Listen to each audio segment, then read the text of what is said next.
Here we go, part 2 of my top 10 favorite sports movies. Number 5 is The Program. Another college sports movie. I know, but these are good. So, this one is about a college football team trying to make a bowl game.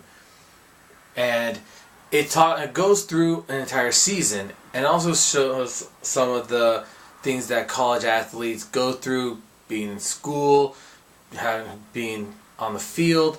It kind of goes through some of the different types of college athletes you see, and you have the head quarterback, trying to get, I guess, reconnect with his dad, who's an alcoholic. That story is kind of interesting. Him coming to terms with, is he also going to be an alcoholic, and can he get his life together? There's a guy who is like the backup quarterback, but he's the typical dumb quarterback, the one you would see in like comedies, but it's taken pretty seriously that he can't even pass some of his basic classes, and that's kind of played up for as well. There's also the Reuter who's on the team, and how he tries to get around the steroid testing. They even touch upon roid rage, whether or not you believe that's true or not. That's touched upon. There's a lot of different athletes, got a lot of different characters, and it's a pretty interesting movie to say the least. And I would definitely say, if you're going to watch college sports movie, this is probably the one to watch. It's very interesting, some interesting characters. I know some people who do watch football would watch the last game and point out some of hey, that's an illegal move, you can't do that, but you can just sit back and relax and enjoy the movie. And it's pretty fun. Number 4 is Rocky. Yeah. But, which one? There are now 6 Rocky movies. And, well, 7 if you count Creed. Unfortunately, some of you may be wondering, why did you put Creed on this list? The Creed's so great. It's one of the best movies of the year from last year. It's like, if I had watched it, I might put it on the list. However, I haven't watched it, so I can't. Now, the question becomes, which Rocky movie? And to me, if you really look at it, 1, 2, and 3 are basically a trilogy of movies.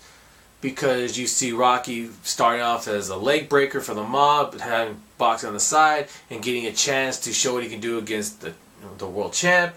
And then in the second one, it follows up on it, like the second act of a movie, one big movie, where he's, okay, I'm going to give you another chance, but this is it, and we'll do it wherever you want.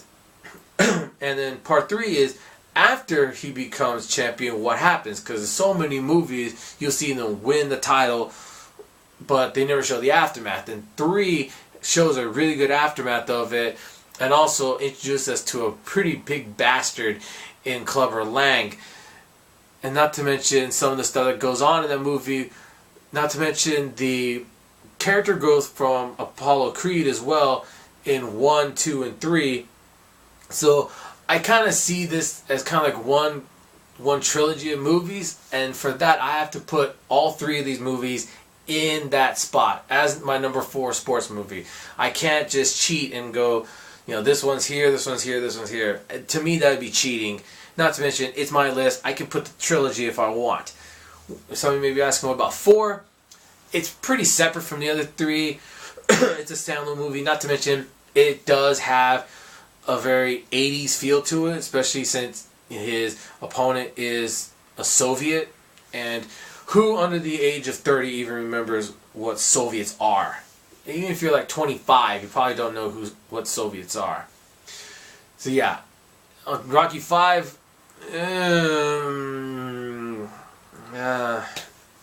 it was so-so, to be honest. At best, it was so-so. It had good elements, but didn't need to be done. Rocky Balboa, I only saw like once or twice. Okay movie, better than Rocky 5, but yeah, I gotta go with the first 3 Rocky movies. That's just a solid trilogy of movies right there as far as I'm concerned. Alright, now, on to my top 3. And I'm gonna make a confession right now before I start. All three of these are baseball movies, and I don't like baseball. I find it boring. I find it uninteresting, especially when you watch it on TV. I could fall asleep watching baseball on TV. Not as bad as some of the other things but yeah, I could definitely leave baseball. I've seen it in person, and the most fun I've had at those were tailgate parties. So yeah, I don't like baseball. But for some reason, the baseball movies, there are a lot of them, and some of them are really good. And here are the three that I think, if you're a baseball fan, you'll definitely watch these movies. And if you've watched them, you'll know exactly what I'm talking about. Number 3 is The Sandlot. Yes, a Disney movie, a live-action Disney movie, and one of Disney's best live actions. It's such a fun movie.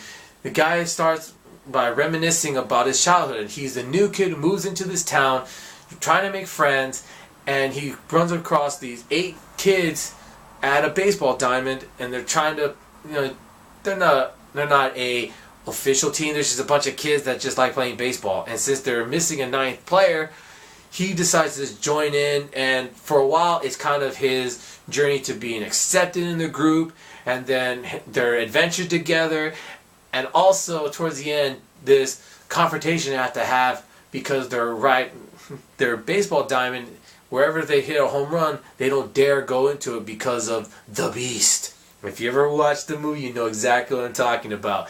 And that whole confrontation with the Beast in the last act is pretty funny. It's pretty cool. They play it up kind of like one of those stealth missions you see in video games, as well as a bit of a horror movie element to it.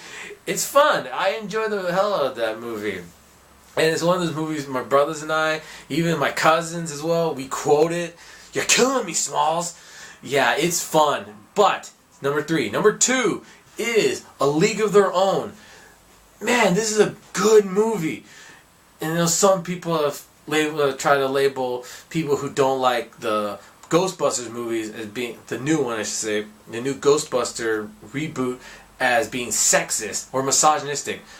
Well, to that I say, you watch freaking The League of Their Own, that is a damn good movie with an almost completely female cast. The only real main character who's not female is the coach, played by Tom Hanks, and he is freaking hilarious. He's hilarious. I can't even quote some of the stuff on here because I don't want to curse on this, and besides, you gotta watch it for yourself to see how funny this stuff is. But it focuses on 2 sisters trying to join the female baseball league during World War II. For those of you who don't know, haven't read too much of the history of what America was like during that time, because a lot of men were almost all men basically were fighting a war in Europe and in the Philippines, in the Pacific region.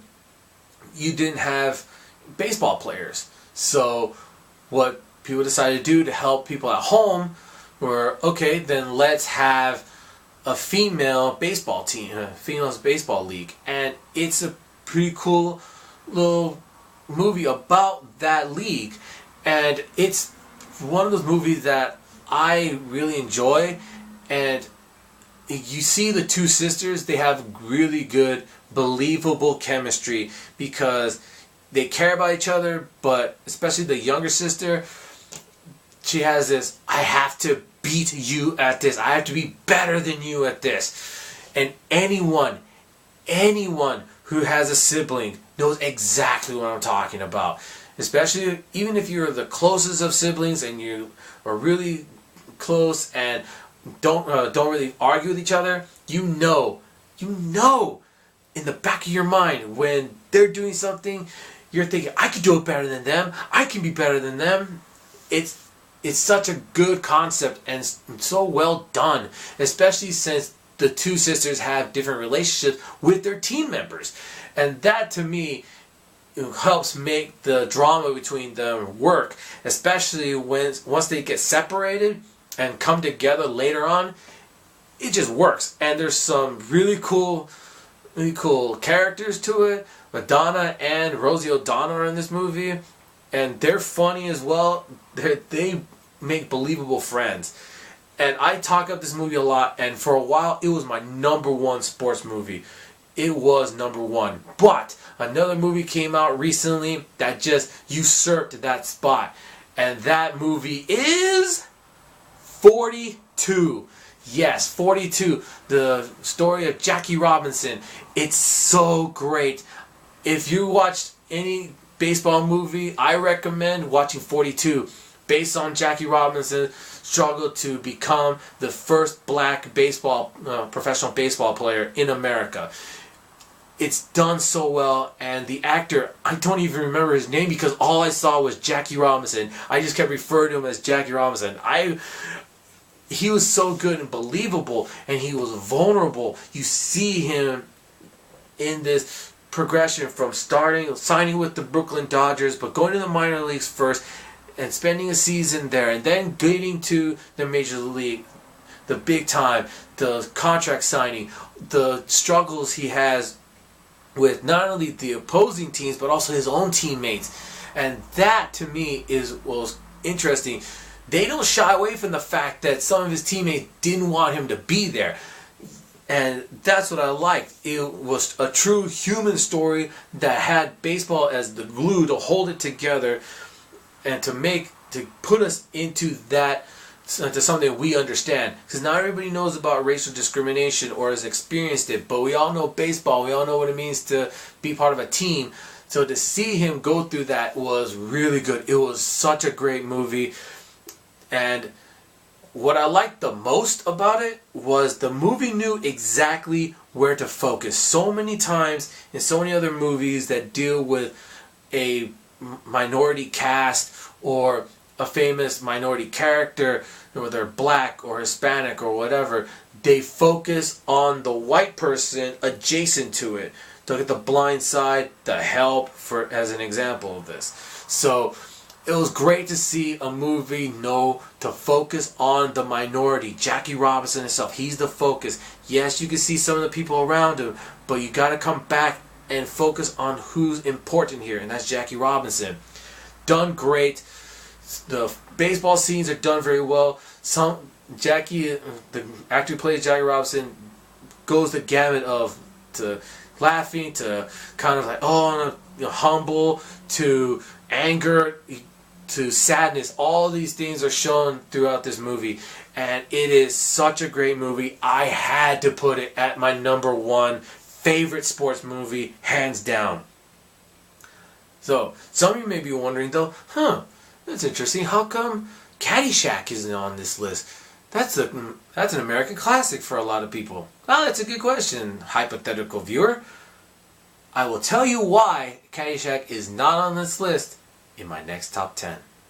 So, until then, take care.